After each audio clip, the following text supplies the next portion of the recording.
3, 2, 1. Here we go!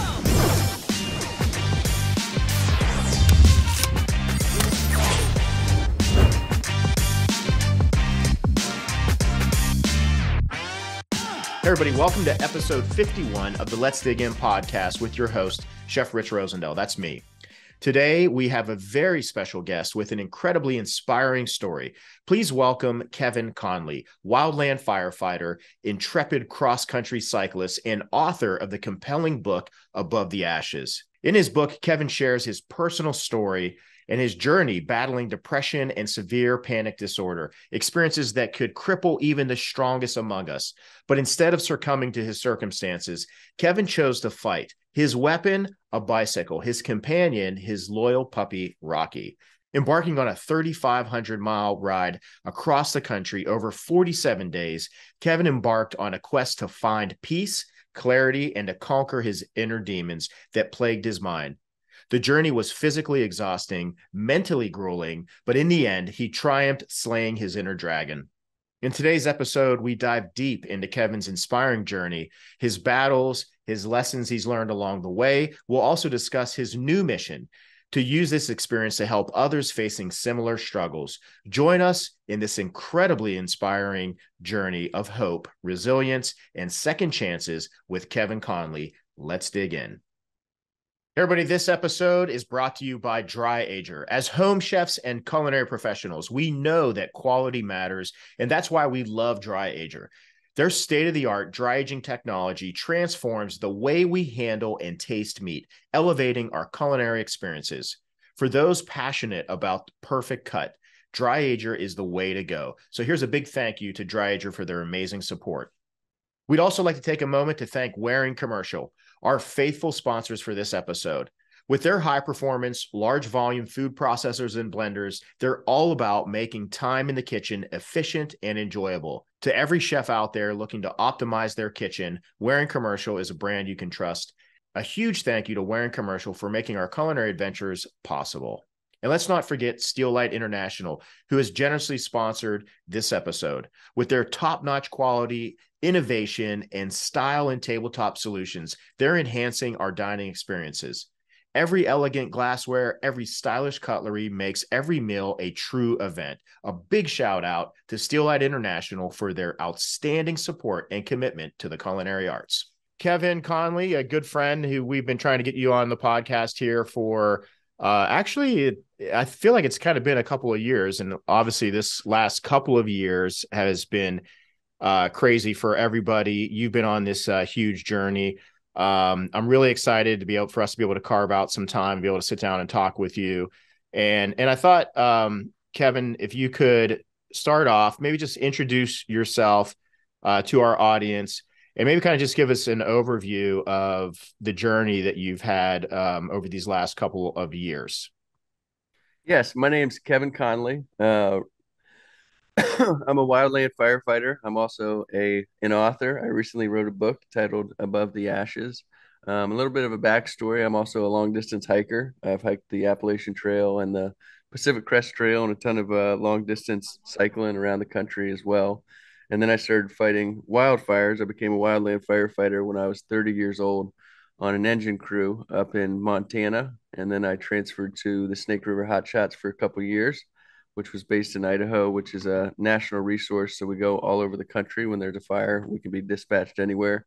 And then my last season fighting fire was in Yosemite National Park, which was during COVID, which was really interesting because the whole park shut down and we were the only ones allowed in there, which we got to see it from a whole new perspective for a couple months until they reopened the park.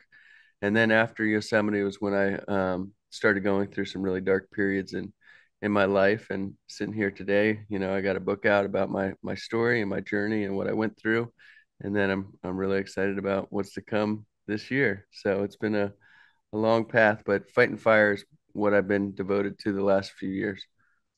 So, and a little bit of background with us, because, I originally, with our podcast, a lot of times we kind of take some kind of a food angle, because obviously my background being a chef.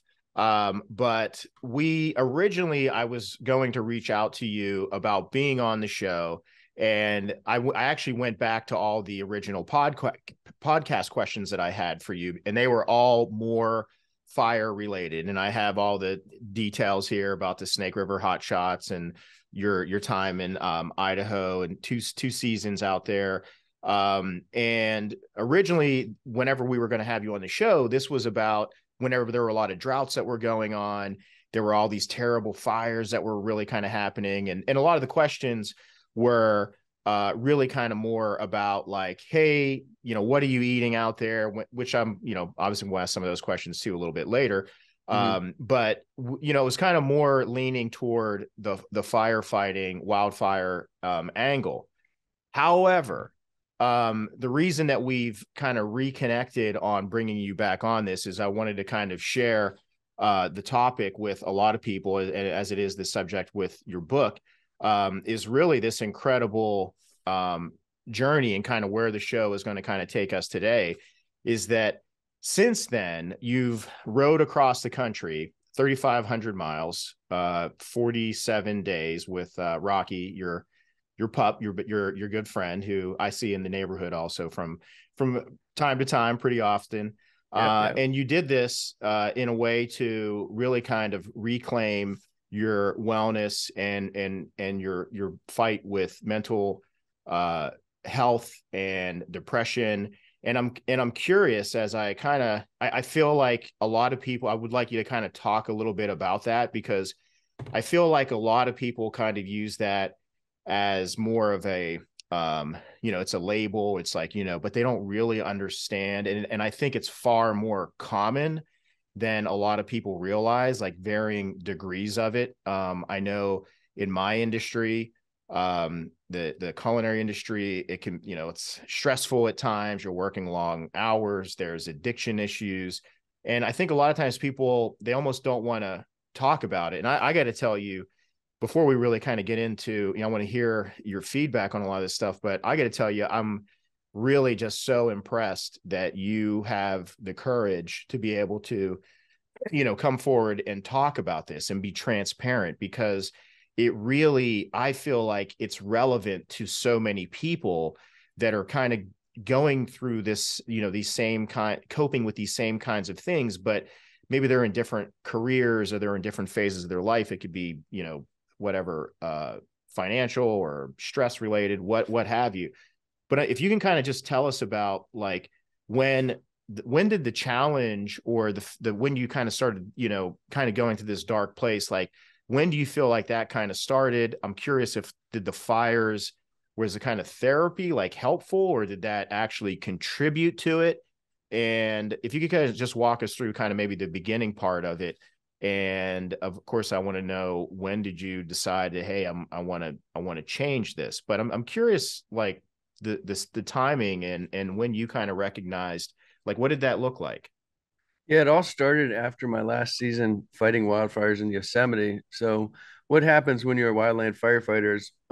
Most of us are temporary government employees, so we're seasonal employees. So we work for 6 months, which is your normal fire season. Some fires pop off in November, earlier or later, and they keep some permanent people on. But most people are seasonal, so we work 6 months, the basic fire season, which is April to November, May to November, something like that. And when you're working with a crew, you establish like a bunch of cohesiveness and a brotherhood, a sisterhood, and you work together. You do everything together. And a typical shift fighting fires, when we're on assignment, we'll go wherever the fire is. So we might be in Idaho on an assignment, which is going to last anywhere from 14 to 21 days. And we work 16 hours a day, 6 a.m. to 10 o'clock at night. Wow. We're digging line, running chainsaws, doing what we can to stop this fire and suppress it. And that's your entire summer is devoted to fire. And we jokingly call it summer camp, although you're working as hard as you've ever worked in your life. And you're hiking up the steepest hills you've ever seen, and you're choking on smoke at camp every night when everyone's sleeping. It sounds like people have like lung disease, like everyone's coughing up. You sleep in the smoke, you work in the smoke. Wow. We dig all day, and you get this close bond with everyone you're working with, because you're all going through this demanding, really demanding job, and it's very relatable, and you're shoulder to shoulder with each other, and it's dangerous. So you you get this bond of a brotherhood that's really strong. And every day you're out on the line fighting fire. Sometimes you're protecting homes, you're protecting communities. You'll be in people's backyards, and a lot of the time we're just in the middle of the forest that you'll never even know we were there. And what happens is we have this giant purpose all season to fight fire, and we do it together. There's this camaraderie, and it's real strong. And at the end of the season, it's sort of just like this big barn door closes, and all of a sudden you go from this high driven, high purpose job to you're just shut out. You get laid off by the government, and you're just like all of a sudden all alone. And that affects a lot of people because you sort of go from 100 miles an hour just down to zero, and the brotherhood's gone, your purpose is gone. And that's where a lot of firefighters struggle in the off season, is trying to maintain that purpose.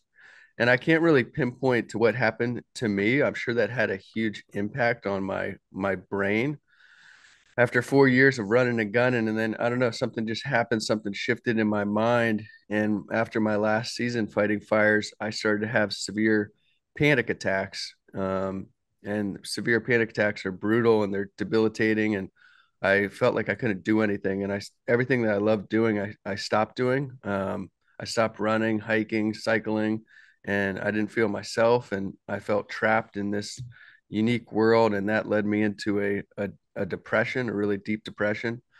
And I didn't go back to fire the next year. I didn't think I could because of these panic attacks were just overtaking my life. And I was diagnosed with a severe panic disorder. And I thought I was so brave being a hotshot firefighter and running into these flames. And I thought I was so tough Well, you that were definitely. I was like, I was too stubborn to ask for help. I Right. felt like I always wanted to help people my entire life. And I felt like ashamed of what I was going through, which it was the opposite. Like you should never be ashamed when you're going through struggles. And it's really difficult for men to reach out and say what they're going through and try to reach out and get help. And Right. that's part of like the message that I want to share in my book, because I got in a really dark place and I almost killed myself and nobody would have ever known why. And I want people to know that they're not alone. And it takes a lot of courage, but um, that doesn't make you weak to say you're going through something, because we're all going to go through adversity in life. We're all going to have hard times, and it can be anything. It can be financial, with your wife, with your job. It's just a matter of fact that you're going to go through difficult times in life, and Right. it's how you get through those times and battle through those times. And when you get knocked down, how you pick yourself up. And I want people to know they're not alone, and it takes courage to speak out. Like that is bravery. Like, yes, it's brave to hike into a fire, but I'm telling you, it's a lot harder for me to pick up the phone and call someone and tell them how I feel when I'm in a really dark place. That takes courage. And people need to know that there's a brighter light, and we have like this light within us. And sometimes it might go dim, but it's up to us to get that light, to let it shine again.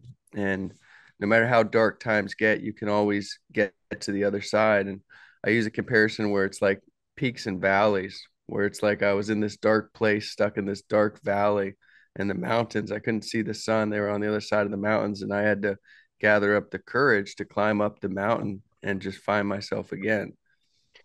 I guess from the outside looking in, when I would kind of try to, in my mind's eye, kind of see what you were going through, I guess I kind of thought the fires and that lifestyle was like really stressful, which I'm sure it was, but it seems like it was actually kind of a therapeutic to be able to have the camaraderie. And as you mentioned, the purpose, something, even though it's a dangerous thing to be doing, it's still something that you were part of. So I can imagine, you got all this momentum and you have a purpose or a direction. When you get up each day, it's like, hey, this is what I'm going after. This is the goal, and here's my team. Which eventually, you spend so much time with them, I'm sure they become almost like your family. And then when that Mm-hmm, goes mm-hmm. away, it's like, now what, And so, at what point did you say, okay, I got to do something about this? And how did you decide to take on something like so ambitious? I mean, did you say, I think I'm going to just go on a ride, or you knew, hey, I'm really going to go on a ride? I mean, like, at what point, like, was there kind of a tipping point? Was there an ultimate low point, or was there something that sparked this, like, this is what I got to do? Because it's one thing to say you're going to do something, but to follow through and, on something that is like so, like, massive. I mean, 3,500 miles. I mean, good Lord, it's incredible. But when was Right. when was the point that you kind of decided on that? Yeah, there was a very direct point, a rock bottom, and I'll never forget it. I wrote about it in detail in my book, but what happened is I suffered silently for a year. I didn't nobody really knew what I was going through. My family, my friends, I didn't talk about it. And I got in this very dark place all alone, and I wanted to kill myself. I just didn't want to be alive anymore. I didn't want to suffer in my mind anymore. And I'll never forget that night. I've been drinking way too much, and I was thinking about how I could kill myself. And luckily, I don't own a gun, because if I had one, I wouldn't be talking to you right now. Wow. And I was in my apartment, and I thought the best way to kill myself, take my life as quick as I could, would be to drive my truck as fast as I could into a wall. So I grabbed Rocky's dog food, and I poured out probably 20 pounds of dog food on the ground, and gave him a kiss. And I was pretty emotional, and grabbed my truck keys and turned off the lights. And I went to grab the apartment door. I was walking out the door, and it was just a miracle that happened, Rich. I felt like these hands on my shoulder, no one else in the room. And I felt these hands, and I closed my eyes, and I could hear my father's voice in my head as I was opening the door. And he said, "You never give up, son. You never give up." And there was just this switch that went off in my mind from like 3 seconds before that. All I wanted to do was die. And I've been thinking about it the whole day. And right from that moment, I closed the door, and it sort of just popped in my mind that I was in such a dark place, the darkest you can really get as a human. And I knew I had to do something very, like something big, because I was in a really dark place. So I had to do something really big to get out of that dark place.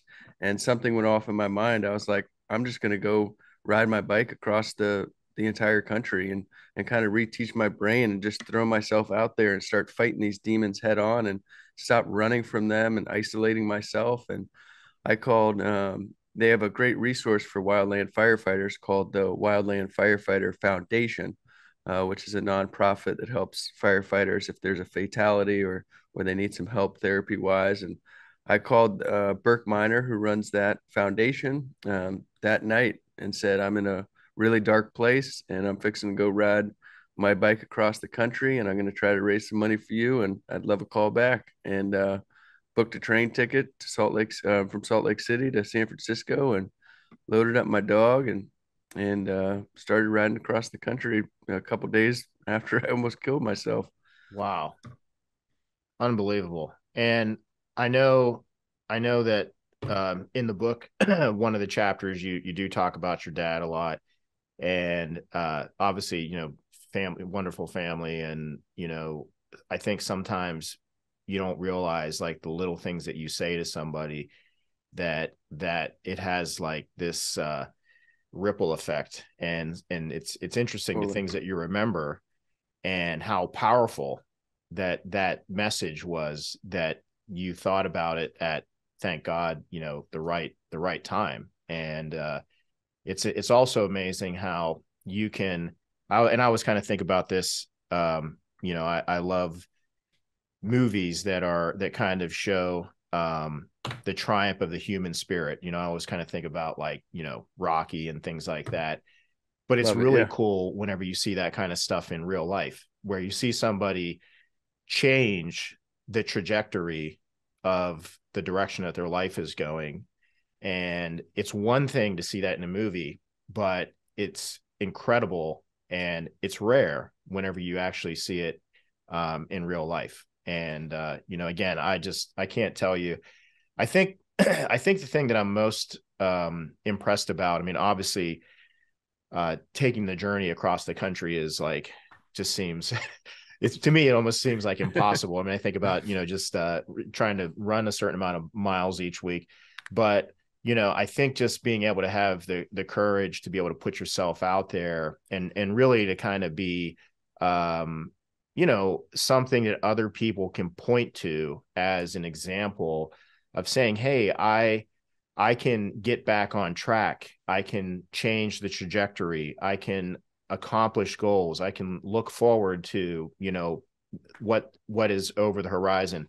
Because it's really easy, as you know, to just kind of to go the other direction for anybody. I don't care where you're at in your life. 100%. I mean, it's really easy to slip. And what was like going through your mind on a lot of these nights? And kind of just tell me about like the actual ride itself. I mean, were you on like a schedule? Was it kind of random? Did you map out where you were going?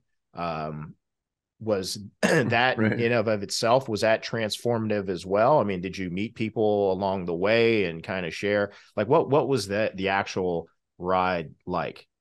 Yeah, I just want to back up a few steps. The thing that was wild was like this all happened in like 24 hours. I went from this really dark place to being like, I'm getting on a train, I'm gonna go ride my bike. So I had Wow. absolutely no training. I have done bike touring in the past, so I'm familiar with bike touring. I had all the gear, and I just knew that I had to make this big change. And I was willing to risk everything. I was in such a terrible place, like it didn't matter how much money I was going to spend. I just had to snap out of this and do something triumphant to snap my mind back into a better place. And something I wrote in my book is nothing changes if nothing changes.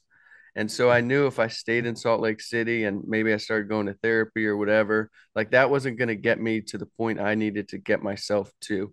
And so I was willing to risk it all to save it all. So I just hopped on the train, got my dog Rocky, started fundraising, and I initially had three goals in mind when I started my bike ride, and that was to find peace and clarity in my own mind, and just feel joy again, find myself again. And I knew I had to fight these demons, and I had to break down this imaginary wall that I built up that felt like I was trapped in. It was all in my mind, and I had to break through that and find myself again, reborn, if you will. And my second goal was to raise money for the Wildland Firefighter Foundation to hopefully help others to have a greater purpose on my bike ride. And then I also wanted to raise awareness about mental health and get people talking about it. And on my bike ride, I was able to raise a little over $20,000 for the foundation. I found peace and clarity on the ride. And I raised a ton of awareness on news and podcasts and newspapers and interviews, which was amazing to do. And I learned that the more I spoke freely and I was vulnerable speaking about what I went through, it was not only easier to talk about, but people accepted it. And there were so many people that could relate that were also going through that never, they didn't want to talk about it. And I was blown away by how many people silently suffer in the same situation I was in. To answer your question, the ride was amazing. I had no planning at all. I got off that train in San Francisco and it was my first time. So for people that can imagine this, I'm on a bicycle. There's no just two pedals. There's no motor on that thing. And I'm towing. I got my dog Rocky in a trailer, which you could imagine like a kid's Yeah. trailer. They have ones for dogs. They call it the tail wagon. And with all the weight, I'm towing about 150 pounds. Wow. And I had never towed a dog behind a bicycle in my life. And so I get to the San Francisco Golden Gate Bridge, and there's a big hill you got to climb from when you start at sea level. And I'm going up this hill, and it's hot, and I'm sweating, and it's one of the hardest things I've ever done in my life.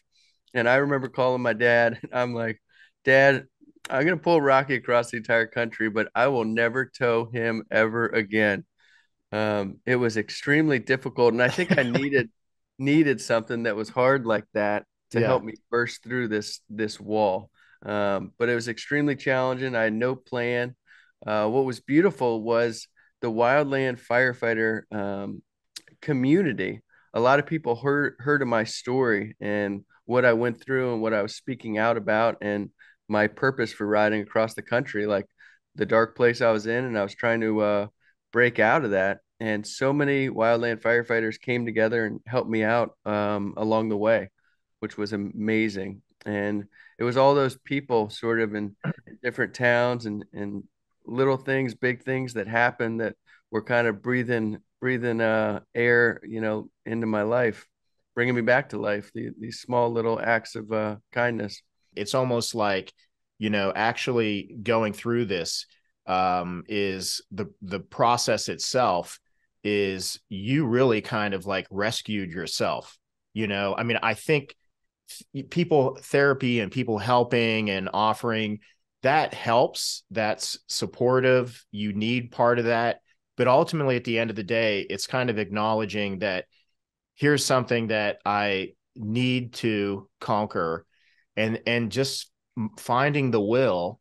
Obviously, surrounding yourself with people that are going to support you in that care about you, that want you to, they'll help clear the path. But at the end of the day, you're the one pedaling, and 100%, you have to 100%. have in your own the will to want to overcome that. So I just think it's amazing. And I think for a lot of people out there, I hope that people that might be dealing with various challenges or adversities in their life, that, looking to your story, that I think it gives people hope. People need to see that, because sometimes things, you feel like like you mentioned, like you're all alone, Hmm. Hmm. and that is really a hard thing for people to cope with, and I mean, I just think about how many people that you probably saw along the way, and the people that were inspired. I mean, I was, in different cities traveling, doing dinners and stuff like that. And I'm seeing on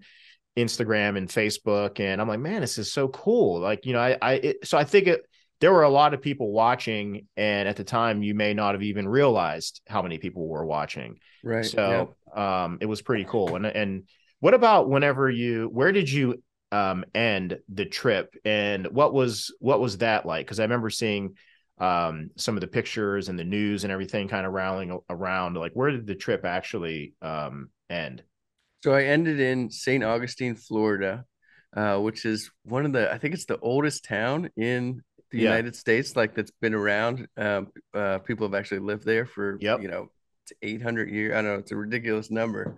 So it was a amazing place to end. And one of my fire friends called ahead. So I didn't plan any of this. He called ahead to the fire department and told them this guy's riding across the country and he's finishing on this day. And so when I was coming in, I had uh, a fire chief, a deputy chief, and his fire engine right behind me. And the chief rode in on his bike with me, and they handed me an American flag. And I was Wow. waving this American flag, and there's a few fire trucks with their lights on, and a bunch of firefighters and police officers and an ambulance there, and some friends and some family were there. And oh, I thought it was just gonna be me pulling into the finish line. So when there was 50, 60 people, and people were coming off the sidewalks like, what's going on? Who is this guy? And it was an incredible ending to an incredible ride that truly saved my life. And one of the things I've thought about a lot was like, like I started to feel better on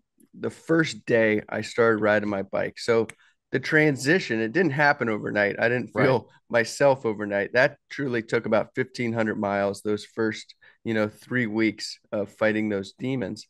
But the thing is, there's no one coming. No one was going to come and kick in my door and say, Kevin, we got to make a change. Now's your Right. time.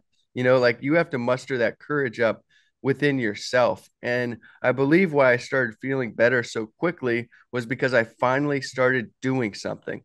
There was so long I was just sitting there. Wasn't making any changes. Like I said, nothing changes if nothing changes. And then I was making a change. I was at least trying to feel better. Um, and it's amazing when you put in the effort, of course, you're going to get some results. And sometimes in life, we expect these giant results, but what are we doing? Where's the effort? Where's the Right. commitment? We got to be determined. And when you're in a dark place, if you want to get out of there, you have to start your healing journey, and you have to forgive yourself, and you have to start speaking about what you're going through instead of holding it all within yourself and letting it build up. And when I started speaking about it openly, that brought me so much peace. I felt like I wasn't alone. And then I realized I never was alone. Like I kind Right. of trap myself in this situation. And then there were so many instances on the bike ride. I'd love to share one with you, Rich, when I rode through Arizona. And I had these amazing moments on my bike ride, truly just um, reminding me that I was right where I needed to be. And when I was going through Apache reservation lands in Arizona, a few people previously had told me, "Oh, you need to be careful when you ride through there," and da da da. And I took it with a grain of salt. And I pull up to this famous little truck stop, and they have a burger place called the Apache Burger. And the night before, I was interviewed on Fox News in Phoenix, and that had came on the news the night before. And I'm waiting in line. There's like 20 people ahead of me, and this big linebacker looking Apache guy's in front of me. And I got Rocky right there, and we're in the back of the line. And he turns around and he goes, "Are you that firefighter?" And I said, I don't know. I try to be humble. And he says, you're that firefighter I saw on the news. Isn't that Rocky? And I said, "That's Rocky." Wow. And I kind of held up my finger like, shh. And he turns around to the whole restaurant. There's like 60, 70 people here. He goes, "Everyone, this is that firefighter that was on the news last night. He's riding his bike across the country for charity." And everyone Wow. started clapping and stuff. And I come out of we get our food and we're sitting outside, and he ended up being a like a spiritual leader for a youth group, and he would take these young Apaches, like high schoolers, to different parades and different events, and they would wear their headdresses and face paint, and they would do dances and different cultural things. And he said, "We would love to sing you this ancient Apache song. It's called Going Home." And they would sing Wow. this to warriors, or if they went out hunting, they would sing it to make sure their people came home safely. And he wanted to sing, him and the boys sing it to me, and the boys got off the bus, and they had one of these really cool Apache drums, and they got in a circle and started singing in Navajo, in their native tongue. This song "Going Home" is probably 10 or 12 minutes long, and it brought tears to my eyes, and they just wished me well on my journey. And it was these Wow. That's special moments powerful. like this. It was so powerful. Like, who does that happen to? I just had these Apaches sing me a 1,500-year-old song to wish me peace on my journey, and that I got home safe. And I had another Apache give me an arrowhead. He cut it off his cowboy hat and said, "This will keep you safe on your journey." And I got so much love crossing the country. And it was moments like that that were like breathing me back to life. It was all Right. this love I was getting. And y'all never forget those Apaches just giving me, that was one of the best moments of my life. Yeah. It's not a lot of times you have a drum circle around you wishing you safe travels and hoping you find peace of mind and get home safely. And those kinds of stories and retelling those, I mean, that experience is like there's no other better way to get yourself in the right place. I mean, there's no other medicine that is going to take the place of, recovering, going through an experience like that human interaction and Mm-hmm. those all those memories that you've had. Cause I'm sure there's probably been a lot of them. I mean, right. You even just, finishing up at the finish line and having all the firefighters. I mean, that is something that you will have for a lifetime. And also, like I said, all the other people that were inspired by seeing that, and I think that, like I said, I really feel like you really saved yourself. I mean, you had a lot of people around you that cared about you, but at the end of the day, I mean, my mentor used to say, Richard, you've got to be aggressive in the pursuit of your own rescue. And, Love it. Love it. that's really what you've done. So I just think so highly of what you've accomplished. And I think it's just incredible. I want to talk about the book here in a second and where people can find it. I actually, we came to your the unveiling of the book, and I sent a few copies to some different people. Sent one back to where I grew up in southwestern Pennsylvania, at the team there in Uniontown, Pennsylvania, Awesome. to share with some of the firefighters there. With I think there's a lot of people that would really relate to it. But also, there's a lot of people, I think, as you mentioned, that they're kind of quiet. They keep things their feelings kind of close to the vest. Maybe they might be in an addiction, or they might have, mental barriers or challenges, stress that they're dealing with, whether it be financial or relationship, career, it could be all sorts of things. What kind of advice would you give to somebody that is coping with something right now? Like what would, and they just feel like alone. They may be going to work every day, they may see a lot of people, but they just, what advice would you give to somebody to kind of transition out of that? Right. And I've spoken to a lot of people that are in that place. And the interesting thing is a lot of people that are in that place, of course, they like advice. The best thing you can do for someone is to listen to them. People want that comfort of someone being there for them. But it's okay to not be okay. What's not okay is when you let that dwindle on through time. You have to understand and recognize that there's a problem. And like I said, no one's coming. It's going to take you. You have to make that decision within yourself that you're going to, pick yourself up by the bootstraps and you're going to make a change. And you have to have hope, and you have to line out the process, and you have to trust the process, and you have to follow through it. Like, it's okay to not be okay. What's not okay is when you let yourself stay there for a long time, because Right. the longer you're there, it gets worse and worse, and you have to make a change.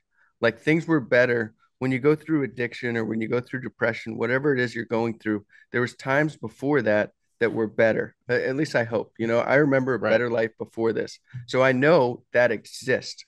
So you already know that exists. So now you're here and you want to get back there, and you've been there. So you know you can get there, and it's going to take time. And that's why I always tell people to trust the process. It's not going to happen overnight, but you have to forgive yourself. You have to truly forgive yourself for whatever it is you went through. If you made mistakes, whatever it is, forgive yourself. And that's starting your healing journey. And sometimes that's talking to yourself, saying it out loud to yourself. Sometimes that's talking to a stranger, and then gathering the confidence to talk to your family or friends that you trust. And maybe you need to start therapy, or maybe you need to go to a rehab, whatever it is. But you've got to start taking these steps. And it all starts with you accepting what you went through and forgiving yourself, and then just saying, I need some help. I'm screwed up, and taking whatever path. Like, for me, it was riding my bike 3,500 miles across the country.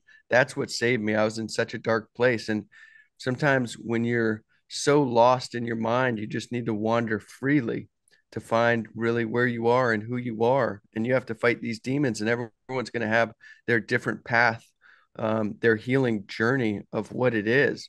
But don't be scared to just risk everything, risk it all to save it all, because you never know what that journey, that long backpacking trip, that long bike journey, going to Africa, whatever it is, you never know what you're going to get back from that journey.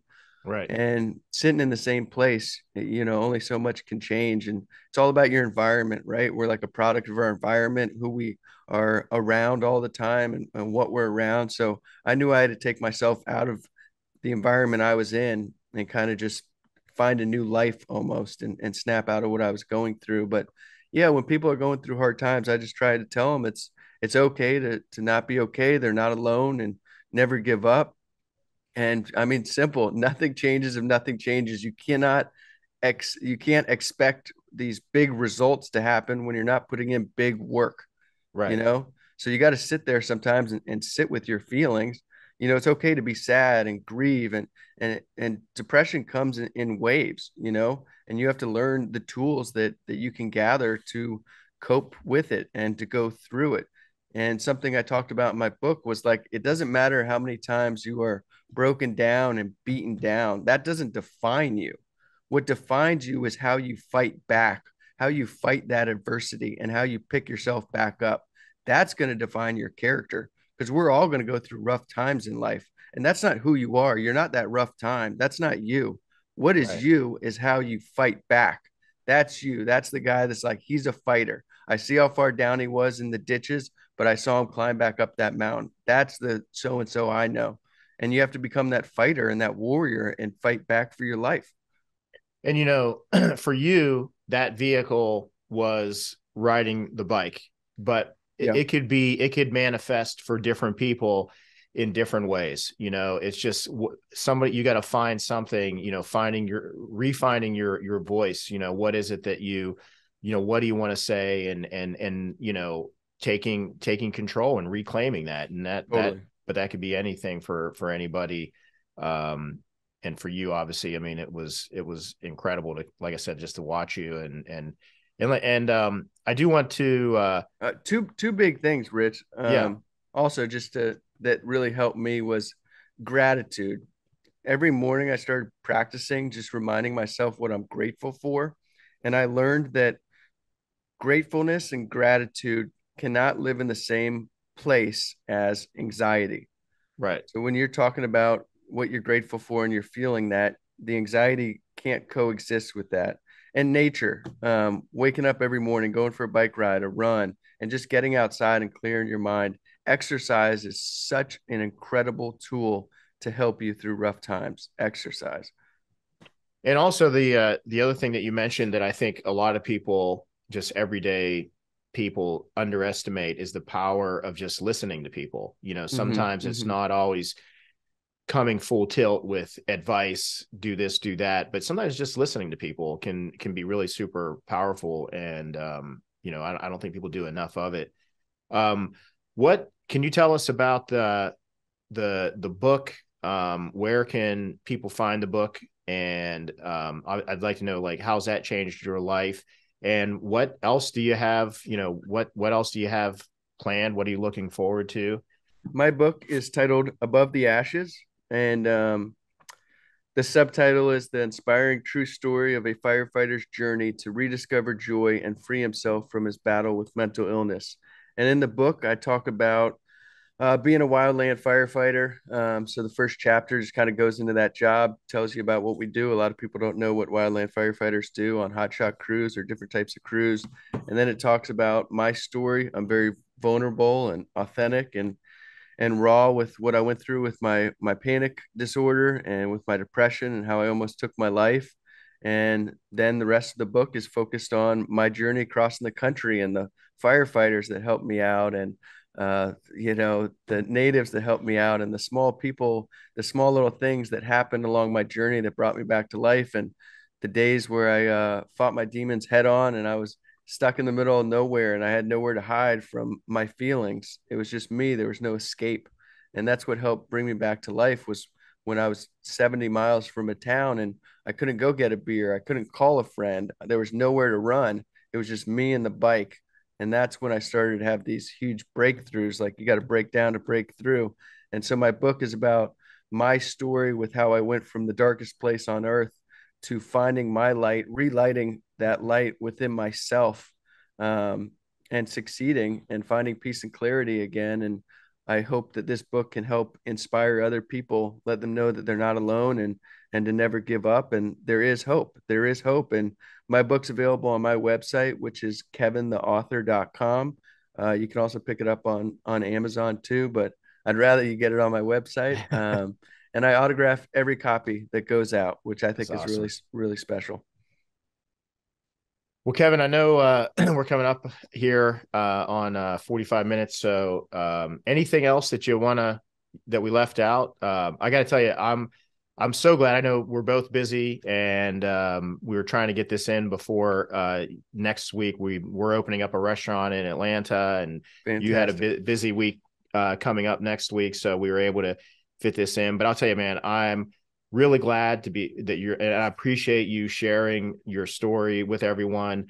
And I think it's just so inspiring. And of course, I've enjoyed knowing you and your family, are, dear friends, to Laura and I, and we're super happy for you. And I wish you, I just hope this trajectory just continues to just, go to the, to the stars. I think it's incredible. And it's really just great that you're sharing this with everybody, because I think it's going to inspire a lot of people. So thank you very, very much. Yeah, I appreciate you having me on and sharing my story in that space together. And yeah, I'm excited. There's so much going on. The book's been helping a lot of people, and I'm really proud of that. it was never about making a bunch of money. It was about hopefully helping someone. And there's been a lot of people that I believe I've helped. There's been a couple people that said my book saved their life, and that's a Wow. compliment and a purpose greater than I would have ever imagined. And I never thought I would throw on my fire boots again and be fighting fire again. And I'm proud to say I got a job fighting fire up in Yellowstone this season. So it's a personal achievement just to get back to that job I love so much. That's so rewarding. So it's been an amazing journey the last couple of years, and hopefully time just gets better and better. And I'm gonna keep following my purpose and my why, and try to help people, inspire people, and hopefully keep writing and just living the life that I want to live. You only get one crack at it, so I want to make the best of it. Well, stay safe out there, and we'll have to, bring you on after the season, and love to hear about what that was like. And I'm always still curious about, like, what do you eat? We didn't really get into a ton of that, but it was a lot of great content, and like I said, I think it was just really terrific. It's going to help a lot of people, and stay safe. And thanks for being on the show. Thanks, Rich. I appreciate your time. Kevin Conley. Thank you so much. Yes, sir.